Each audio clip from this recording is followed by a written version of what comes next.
Hello, hello, hello. How are we doing, guys? Tazmin, I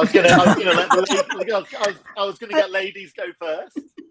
And I saw you about to speak, so I thought I'll let him finish. I'm really well, thank you. How are you? I am rocking, to be honest. I'm off work tomorrow because it's a long weekend. I'm off into Manchester as soon as we finish this, and I'm going to see Mobb Deep tonight. If anyone remembers one of the greatest 90s hip hop albums that was released in 1995. So yeah, I'm in a good place at the moment. Nice. What is the thing? Mobb Deep? Mobb Deep. So Chris, you were obviously not cool enough. No, I mean that should be a given, mate. Well, I suggest you look up there. Well, I mean, what sort of audience am I speaking with today? Hopefully, all of our listeners will know exactly who they are. And I suggest that you look up the 1995 album, The Infamous, which I think you'll find is one of the key defining albums of East Coast 90s hip hop. Sounds fantastic. I'll definitely look it up.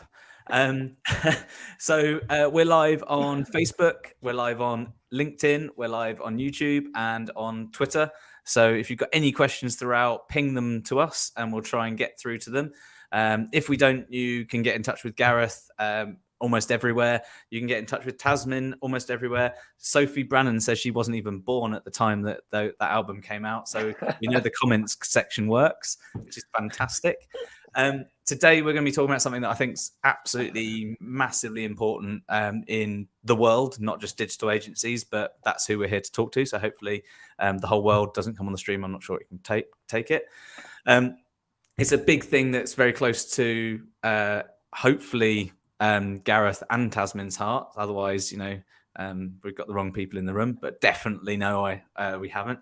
Tazmin, you just did, you just come back off of Brighton SEO where you did a few things. Do you want to talk about that before we kick off? Because I think it's really, really cool what you did the other day. No, you know what? It was a last minute decision to do it. And what was really great was it happened so smoothly and everyone we spoke to about it was so accommodating. So it's not just us who had the idea. It was brought in by lots of people. So we did a live podcast before Brighton SEO on the Wednesday night where we dealt with dealing with anxiety at conferences, gave our stories, some tips, listened to the people in the audience. They were really engaged, which was wonderful. And people left with strategies, ideas to help Brighton be that little bit nicer for them personally. I mean, everything is great about Brighton, but it can be overwhelming. Yeah. And then on Thursday and Friday, I did a mindfulness session on each of those days. Again, reassuring everyone in the audience that it's normal to feel anxious. It's not that they're broken or something's wrong with them. It's absolutely correct that they would be feeling anxious in that situations. And again, we did a little bit of guided meditation and some strategies to help them with the rest of the day. So that was really well received and a lot of fun. Yeah, I know. I've seen some great feedback since. I really, it's really good. Like I said, it's a really important thing to keep front of mind as best as possible. I know, Gareth, it's a big thing for you at Marketing Signals and in general as well. And what do you do? Do you do mindfulness at work? What happens? How do you bring that into your culture in the agency? Yeah, obviously we're fully remote, so trying to maintain that culture and the mindfulness is even more of a challenge. When we were in the office, we used to have yoga instructors come in and we do just lunchtime yoga and just stop. Again, when we were in the office, I used to demand that people take a lunch. Like, just stop for a bit, guys. Also, don't bring your phone. Just play a board game, have a chat, read a book. Just try and log off a bit. In terms of now we're fully remote, what are we doing to try and just keep that mindfulness up? Yeah, so we give everyone subscriptions to stuff like Calm, just to try and just get them out of at the Zone. I share a lot of stuff on our company Slack. I'm a big believer in something called soma breathing, which is all to do with just trying to clear your mind. Really, it's maybe I'm veering towards being an old hippie these days, but I just believe that life isn't just for working. If I'm honest, so I mean, specifically at marketing signals, we do a 4-day week. Overtime is banned. So, you know, there are just a few little life changes that I believe that we can make as employers that will just massively benefit the team, who may be not confident enough to challenge the leadership on things that should change mentally, or maybe they feel like we're unapproachable. I'd like to think my team don't feel that I'm unapproachable, but you never know. Nice to see that Jerry is not commenting on my old hippie comment, cheeky bugger. But I'm not saying we've got it right at marketing signals, but we're certainly trying. And I think that even if, as a leader, if we can just keep mental health at the forefront of our feelings towards our employees and having a little bit of empathy towards individual circumstances, I think that probably puts you ahead of 50% of agency owners out there. Yeah. So before we kick off and get into this in full mode, just a reminder, if you've got any questions, any comments you want to add, then feel free to put it in there and we'll try and stick them on the screen, just like Jerry there, so everyone can see what Jerry looks like for later. And let's kick off. So the first thing, I've got a question for you guys, because I'm not sure where to even come at this from, what the answer would be, but what does good look like? Now, we say it a lot in agencies when it comes to deliverables, like good looks like this, here's a template for that. But what are the signs of like good, or sadly, sometimes poor mental health at work? What is it that as a leader or a manager, you should be kind of looking for in your team? So kick off with Tazmin there. So I'll go into like the specifics, but just in a general way, and you know, what does good look like for yourself? Imagine yourself on a paddleboard. In order to be able to stay straight on a paddleboard, you need that inner strength. And you need to be moving forward. So there will be waves, there will be lumps, there'll be bumps along your path, but you're able to cope no matter what comes at you. Yeah. And what coping looks like is when there is a challenge, you can remain calm and still. When there is a challenge, you can regulate your emotions and park your emotions. Absolutely take the signs from them because they're there to tell you something. But let's park them and what's a good outcome from this situation.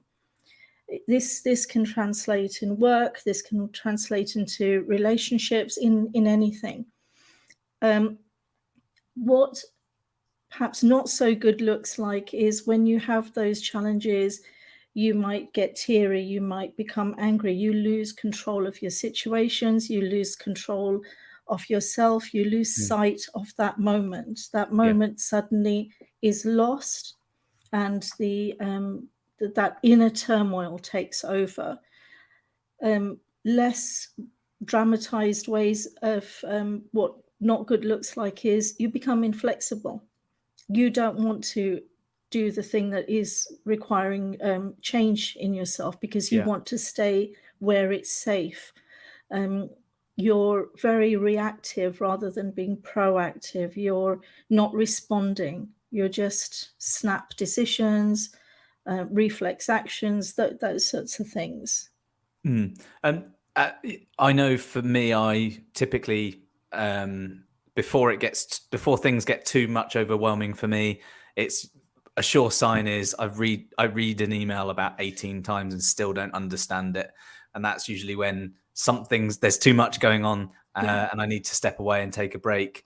What about you, Gareth? What is it that kind of, what does good look like when you're thinking about it? Because you're at the coalface, as it were, as the agency leader. What do you look for? What's good?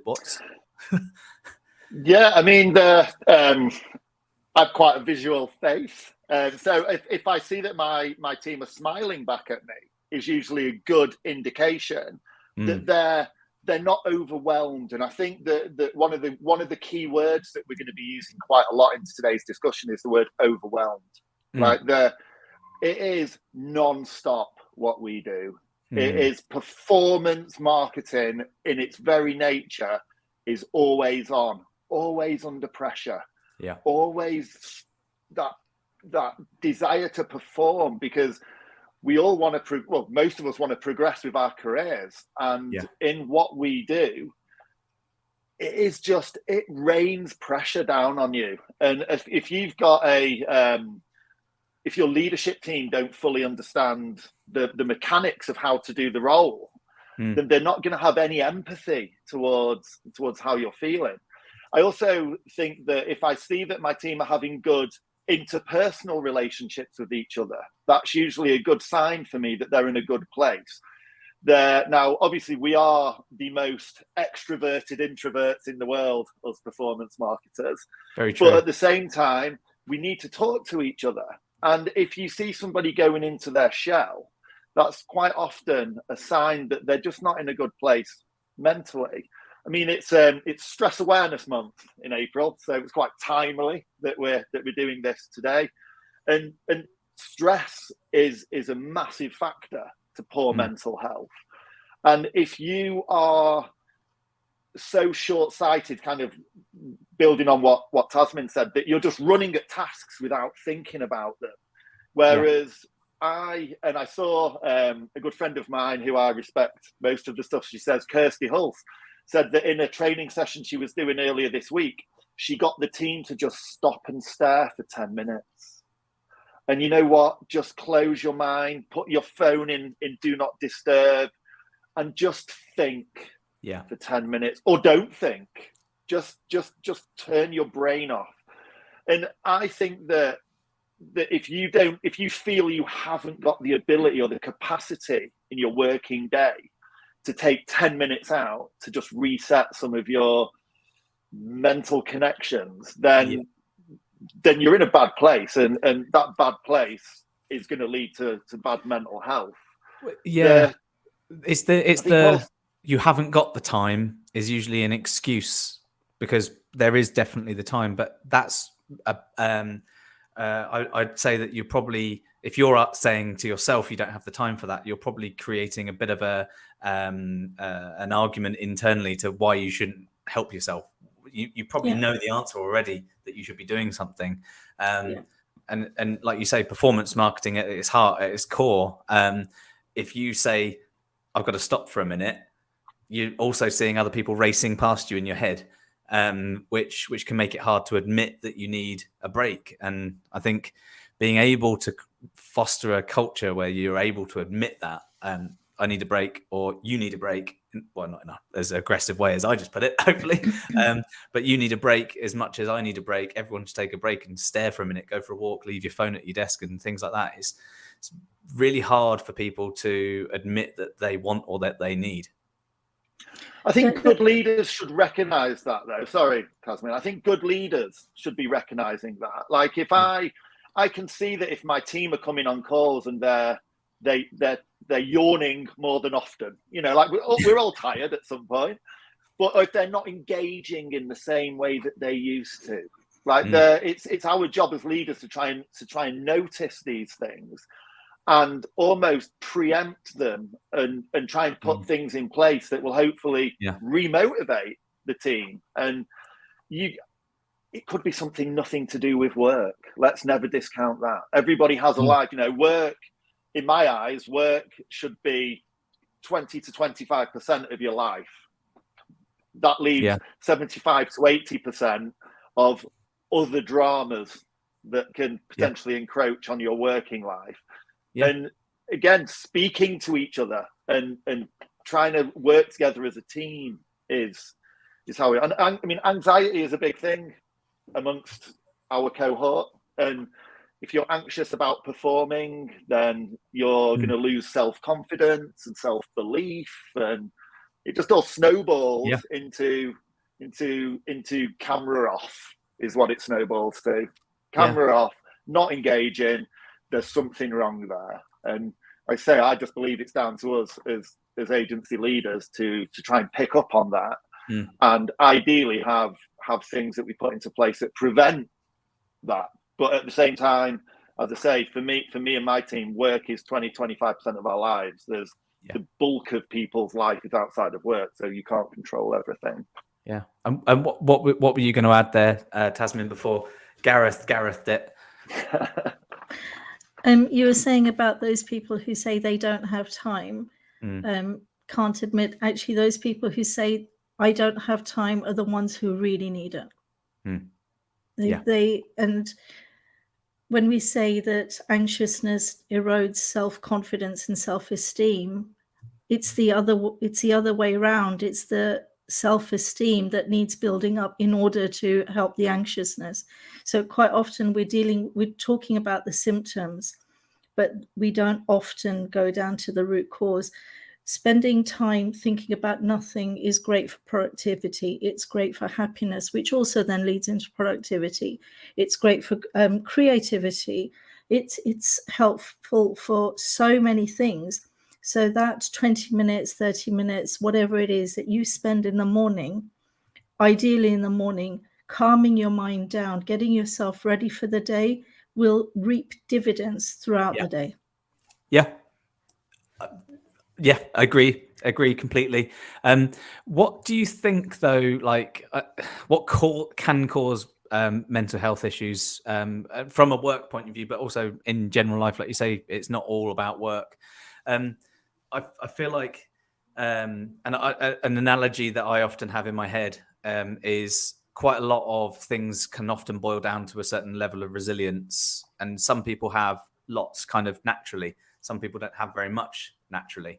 And it's just I look at it as like batteries. So some batteries discharge quickly and charge quickly. Some take a long time to discharge, but when they do, it takes a really long time to recharge. And I think if you're hit with a lot of problems like work stuff, life stuff, things like that, it can chip away. But what are the key kind of drivers that you guys notice when you speak to people about these sorts of things? I'll let you take it first, Tazmin. So, we shouldn't forget that there'll be some elements that are beyond life stuff. There'll be genetic elements. There'll be environmental elements, the culture that the person has grown up in, the environment that they've grown up in. And, there's only so much as a non-professional you can do in those situations. The best thing you can do in those situations is, if you are in a conversation with somebody, is to direct them to their GP. So we're not there to fix everything, and we're not trained to fix everything. But the other stuff, bereavement, relationship breakdowns, a lot of it, like Gareth said, will be outside work. Moving house, so stressful. Yep. So stressful. There'll be a whole raft of life events. And although you said a lot, some people are naturally resilient, there is space to cultivate mindset. So for people to take ownership, for people to feel that they are responsible and take a step back and say, okay, what can I do right now? And often we can't do anything. The situation has already happened, and be okay with that we can't do anything else if you're moving, you're moving. And only deal with the things that you can control. So again, mindset is something that I would be very happy if more people were talking about it, more people were helping their workforce learn about it. But I think, what causes mental health issues, it'll be those raft of experiences that isn't every day. Going to a conference isn't your everyday thing. Being part of a project launch isn't an everyday thing. Yeah. And what are your thoughts there, Gareth? Because I know, like as Tazmin said, some stuff there's a genetic predisposition in certain senses. But if we come at this in a sense from the agency lifestyle as opposed to things you might be predisposed to, because that's really hard to sort of prevent, should we say? But from an agency point of view, what you've been there, you've had bad clients, you've had bad staff, you've had bad managers. What What do those things take a toll on people, and how's it kind of work? Yeah, I mean, I think of resilience as like an elastic band. Eventually, it is going to lose some of its elasticity, and you become less resilient. And you know, we've seen it over the last 15 years that we've been working in this industry, that some people just give up, and it is that expectation to be always be on, always performing. Like, you get an email at 6 a.m. It's almost like somebody expects you to respond at 6:05, and that's just not healthy. I think some of the things, diet and lifestyle, like, we're all laptop people. I sit down here in my rave cave, and sometimes love it. Sometimes I only go upstairs to make a cup of tea or get a drink of water, and just getting out, having a bit of fresh air. Like, I've started doing a fake commute. So there's a mile walk outside my house that takes me through a nice park, brings me up past a nice coffee shop. So it's, although I work from home, it's like I start the day by going to work.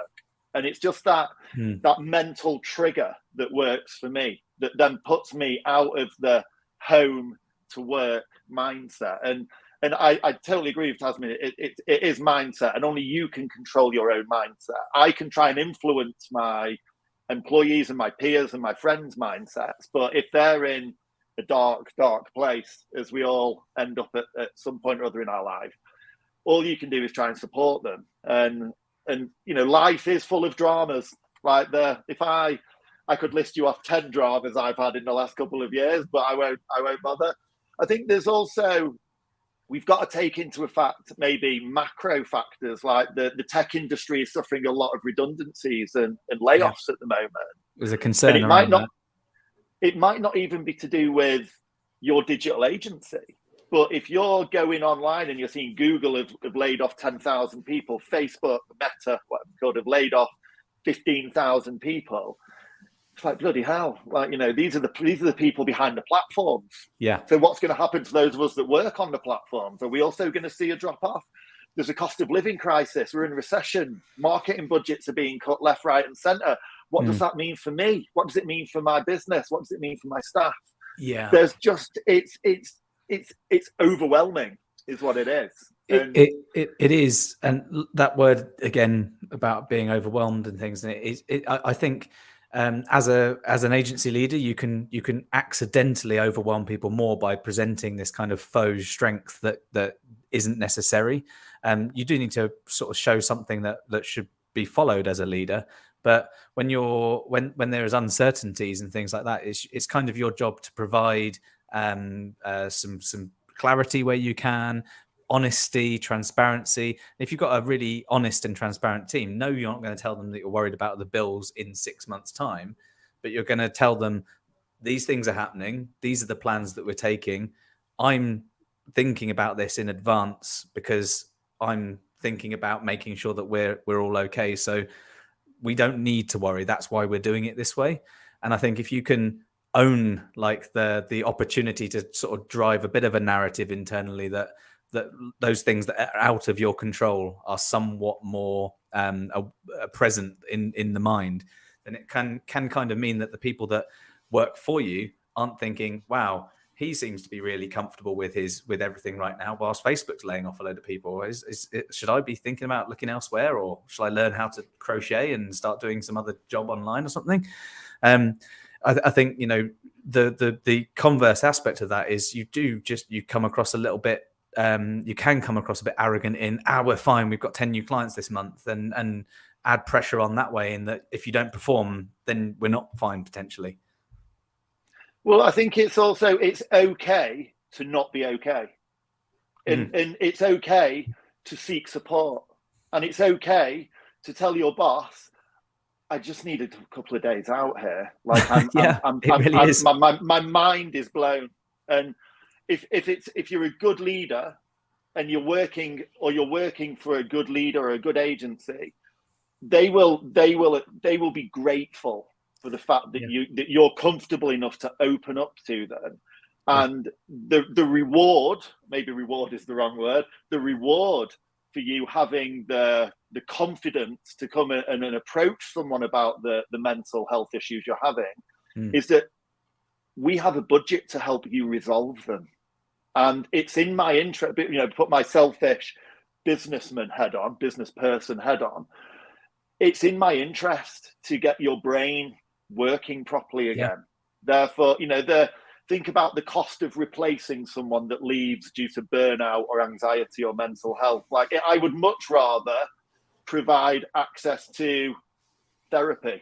I would much rather send you to Barcelona for 48 hours to go and sit on a beach and sip cocktails or iced tea, dependent on your preference, and just not think about work for a couple of days. So I've got a question, and Tazmin, I want you to answer it first. So the vast majority of agencies are much smaller than Marketing Signals. They're much small. The rump of most agencies around are sort of between 3 and 10 staff, more or less. In many senses, for the most part, they have less than, say, 3 months of revenue in the bank for any risks and any problems. So obviously they're always running on a razor edge. Equally, they usually, from a capacity point of view, push the team as best as possible.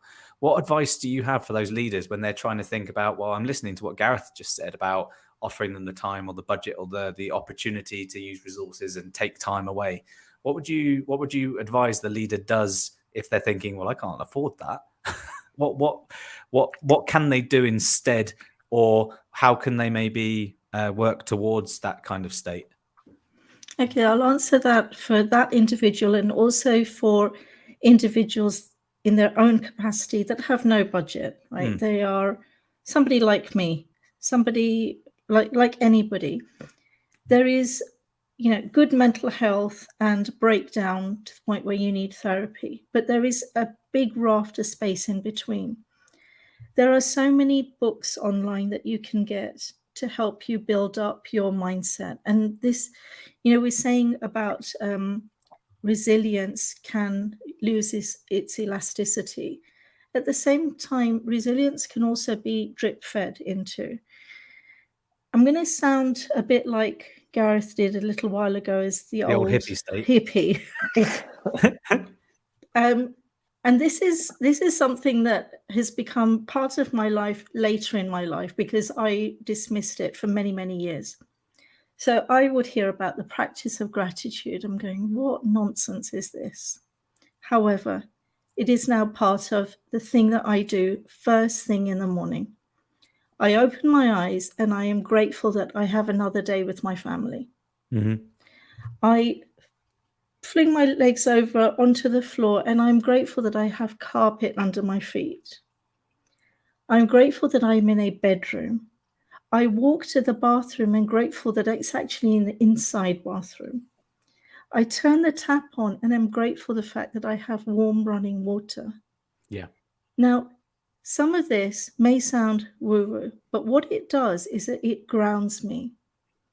It reminds me that even though I may be, an agency owner that has very little money to keep themselves going, but it still grounds you that you are probably in the top, I don't know, I'm going to make it up now, 10% of the world.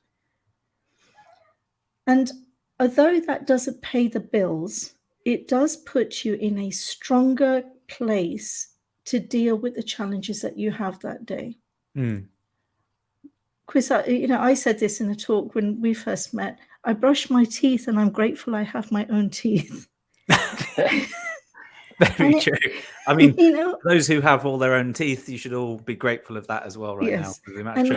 Yes, and one day I will probably be grateful for the fact that there are things like implants and dentures, right? Because that isn't available. Aaron agrees with you on the teeth, I think, more than any of the points he's made. Everything else he's ambivalent about, but the teeth bit, I think he's very keen on. So this morning, I've got a few things to do in the next few days that are causing me overwhelm. But then I also had to remind myself that I'm grateful for the tasks that I have available to me that are causing me that overwhelm, because it's work. If I didn't have that work, I'd be saying, oh, I wish I had more work. When I've got more work, I'm thinking, oh no, I'm overwhelmed. I've actually got what I wanted, but now it's dealing with it. Yeah. So again, going back to mindset, this ability to reframe your situations, it is really hard when you are in a poor state of mental health. But while you are in a good place, and if you're not in a good place, give yourself those 10 minutes, 20 minutes to remind yourself. So by the time I have done this, brushed my teeth, gone downstairs, been grateful for the kettle and the cup of tea and my husband and all of those good things, within the first 15 minutes of my day, I'm in a better place. Yeah. Yeah. And it didn't take me any extra time because I'm still walking around, I'm still brushing my teeth, I'm still making the tea. So for those people who say, I don't have time, find ways to incorporate these practices in your day anyway. Yeah. And coming at it from the perspective of, you used to have a small agency before it became Marketing Signals. How did you get to where you are, Gareth? Were you always able to offer that support, that time? Did you always want to or know how to? Well, I think obviously Tazmin mentioned genetics, and I think that genetically Hoyle men are uptight and anxious. So I think it's just something that has been part of my life for as long as I can remember. And my late father was the same, and unfortunately, I can see all the traits in my 11-year-old son. So I think it is something that I've just learned to live with. But also, I think I have been getting better at managing it as I get older. And one thing that I think has really helped is, now, first of all, I accept that many of us are differently abled, so this won't apply to everybody out there. But all the things that we talk about the performance marketing always being on, and anxiety and pressure, these are all mental things. And I feel mentally exhausted. And the way I manage to balance that out is I go to the gym. Now, if you haven't got any money, go for a run, go for a walk. Now, again, I accept the fact that not everybody has the facility to go running. I fully appreciate that. Move in your chair, stretch. I bet if you were to go to, I'm going to make an assumption here. If you go to YouTube and put in desk-based exercises, I'm sure there is a probably overwhelming amount of videos. And if you're in a bad place mentally, you're probably going to spend half an hour deciding which video to watch, which isn't going to do you any favor. But I think that balance of physical to mental really does help. And I also see physical as being a way of just turning off digitally as well. Like I say turning off digitally. When I say turning off digitally, I still put the podcast on my Apple Watch, and we have an Office Dog podcast, yeah. Always, Chris. It's the only one. It's the only one I subscribe to. Oh, and the SEO Mindset podcast, of course, as well. Absolutely. No other podcasts exist. Nah, the rest are just a waste of time, guys. Just delete all those subscriptions. But I just think it is, at the risk of sounding generic, just that balance between because look, we don't lift bricks for a living. I used to say, whenever I go to the bar with my friends on a Friday night that are tradesmen, they always drink their first drink quicker than me because they've been grafting all day, physically grafting. Well, guess what is just as difficult? The stuff we do, because I am exhausted at the end of some days. And it's that, I've been shouting into my webcam for the last 8 hours, and I'm just done. And for me personally, if I had no budget, I'd go for a run or a walk, or I'd get a yoga mat. You don't even need a yoga mat. You can do it on your carpet, but your knees might hurt. And just watch some HIIT videos. And I'm sure, like I say, you can get sit-down HIIT videos. You can get HIIT videos for those that are not as don't have as much movement. But just trying to balance, just trying to clear your brain. When I'm lying on the floor in the gym with sweat pouring off me, literally can't sit or stand, I think I've achieved my goal here. I'm no longer mentally exhausted. I'm physically exhausted. And that just takes the edge off for me mentally. And that's what works for me. And I'm not here to preach about it working for everyone, but. So you mentioned balance a few times there. From a work point of view, the imbalance at work can cause impacts at home. So, if you're feeling crap from all the pressure and all the stress and relentlessness of working in or running a digital agency, what are the impacts at home, and what can you do to help yourself around that? So I am a massive believer that bad at work equals bad at home equals bad at work. And whilst there are certain things I can influence in the workplace that will hopefully make for a nicer home life, there are certain factors that are just beyond our control as agency leaders. It's so difficult not to take your work home with you in what we do.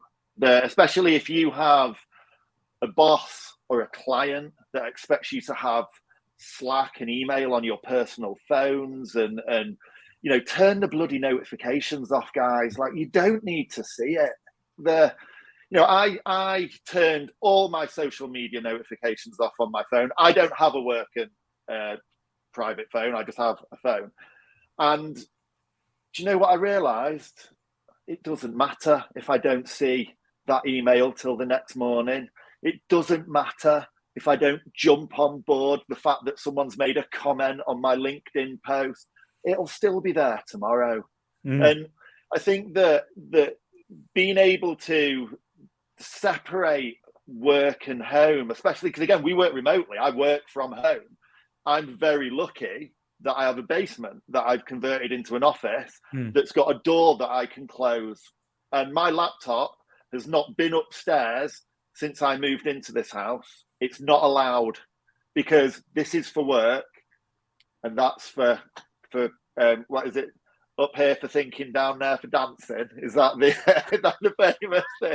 Whereas I'm thinking it's down here for work, up there for play. And by play, it could be with my kids, it could be with my partner, it could be on my own. But they're just trying to get that separation. And, if you're not enjoying yourself at work, it's so hard not to take that stress and anxiety home. And I see it myself. I've done it myself. I've shouted at my kids, and I'm like, "What are you doing?" Like, these poor kids. My kids are 11 and 6. They don't even understand work. Yeah, and they see daddy's coming home, and they might pack a few e-commerce orders for me, but we don't mention that to the Labour board. But they don't understand. They just see daddy stressed. They don't want to see that.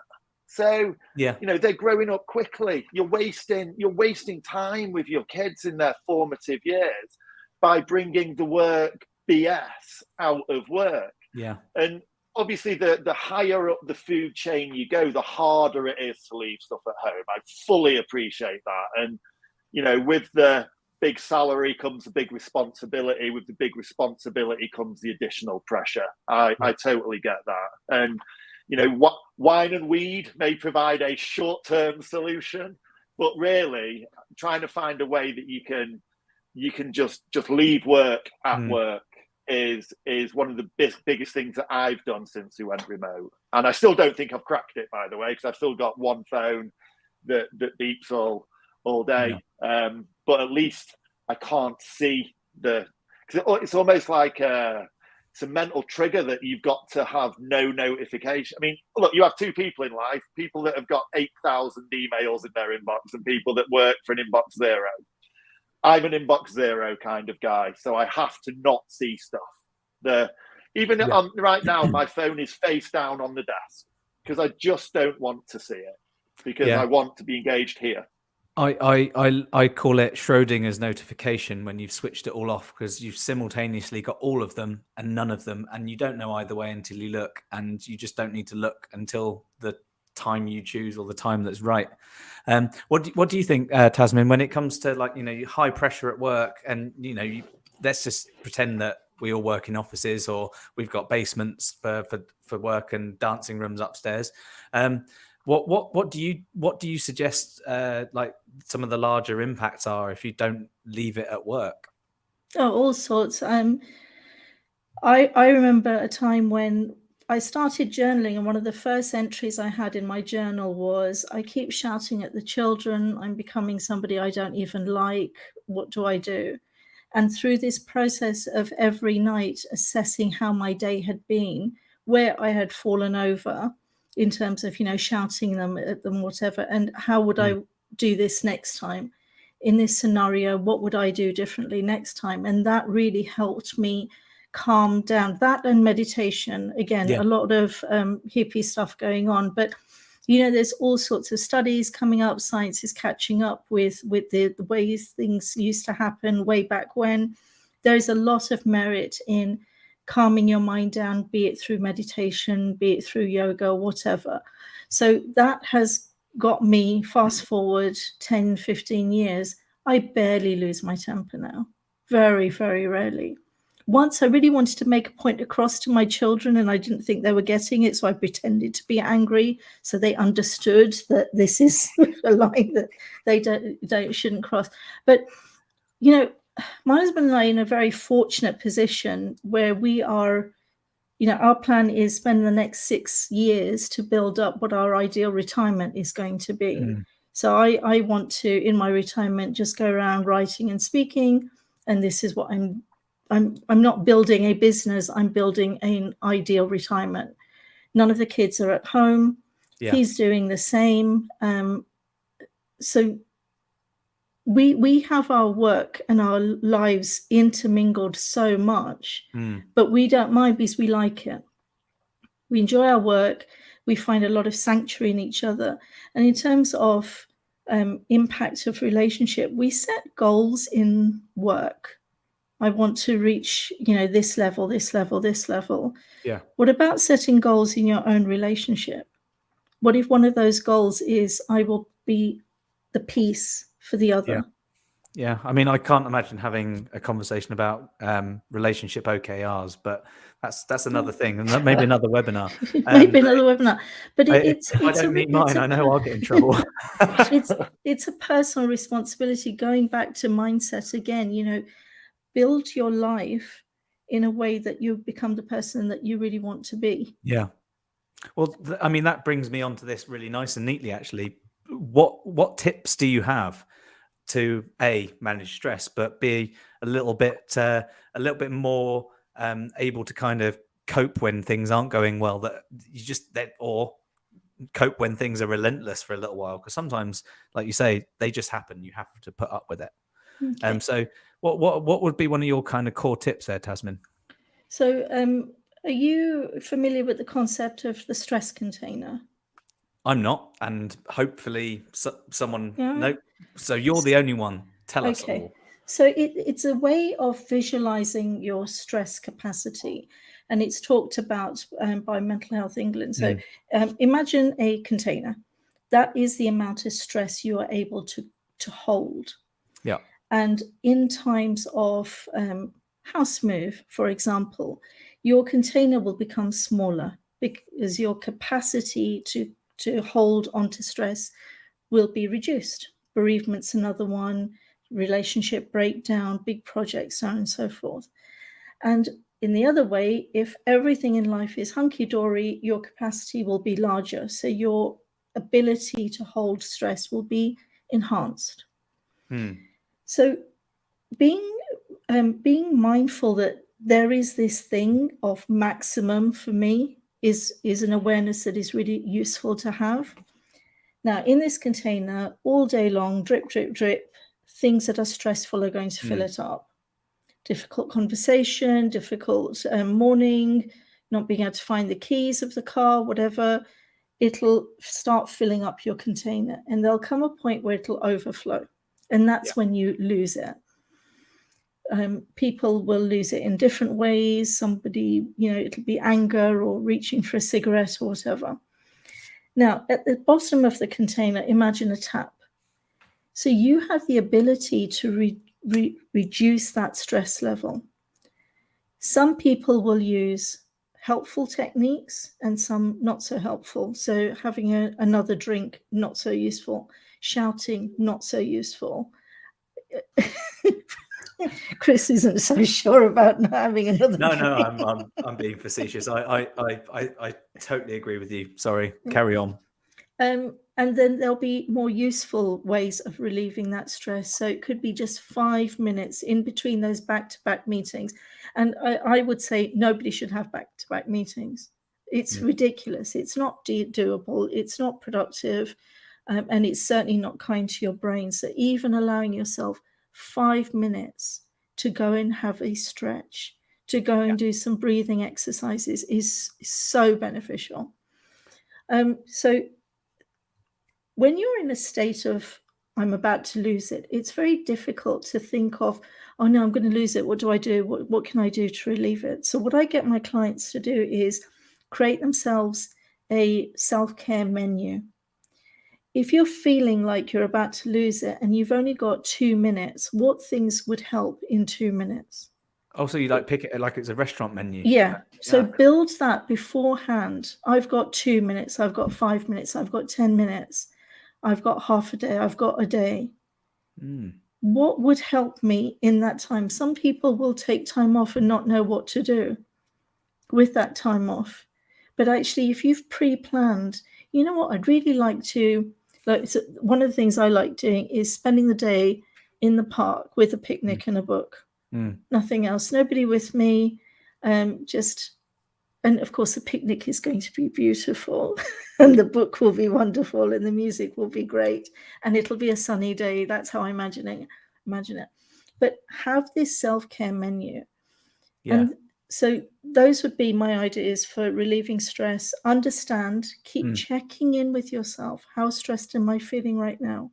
Do I need to go and pick something quick from the menu? Have that menu pre-done before. And self-care isn't just about bubble baths. You know, people will, no, it isn't. Part of self-care is also living a life that works for you, achieving goals that are meaningful to you. So going back to mindset and personal development, knowing what makes you happy, knowing what helps your creativity, knowing what sort of things that you want to do at work. Not saying that your manager will be able to satisfy all of them, but if you think of yourself as an entity in your own right, a little business in your own right, and say to your manager, I don't know what's coming up on our workload, but I'd quite like to have an opportunity to work a bit on strategy or do a presentation or do some training for the team, whatever it is. Most managers will thank you because great, personal development already happening naturally, and you're taking control of your own career. Yeah. So And I love the idea of the stress menu as a tip. I think that's a really good idea to have. It's a really good thing to develop and build for yourself. And what about you, Gareth? What's some tips from your perspective? Because you're running a very successful big agency, but you've also got an awful lot of people who are all very different and very remote as well. So what tips have you got for everyone? Well, first of all, I'd laminate the stress menu so you can't rip it up when you're really stressed. So that's one to get us started. I'm a big believer in positive affirmations, if I'm honest. Like I trade on like confidence and self-confidence, and you know what? Everybody that is in this industry should remember that you're better than you probably think you are. Like there's a reason you got that role. There's a reason you have these skills that you've developed over the years. And again, a bit of, the risk of sounding cheesy, a bit of positive mental attitude sometimes. And look, I get it's hard. Sometimes you're in a funk and you just can't get out of the funk. And maybe a bubble bath is going to get you out of the funk. Let's not totally discount bathing. But again, going back to going for a walk, just trying to remove the things that are causing the stress from your brain, even for half an hour, you're going to see a benefit from it. Are you getting the right amount of sleep? Is sleep this is a horrible circle of death. where like work's keeping me awake, so I can't sleep, so I'm underperforming at work. Like maybe this is where the breathing techniques come in, and the meditation before bed, to just close your mind, like charge your phone on your landing, not in your bedroom. Things like that will just eliminate that, especially if you've got notifications on and you're just about to nod off, then your screen's all of a sudden bright in your face. That's not going to do you any favors at all. But one of my favorite ever campaigns was a few years ago by Dove, and it was "You are more beautiful than you think," and it got women to draw what they think they look like, and then it got artists to draw what the women actually look like.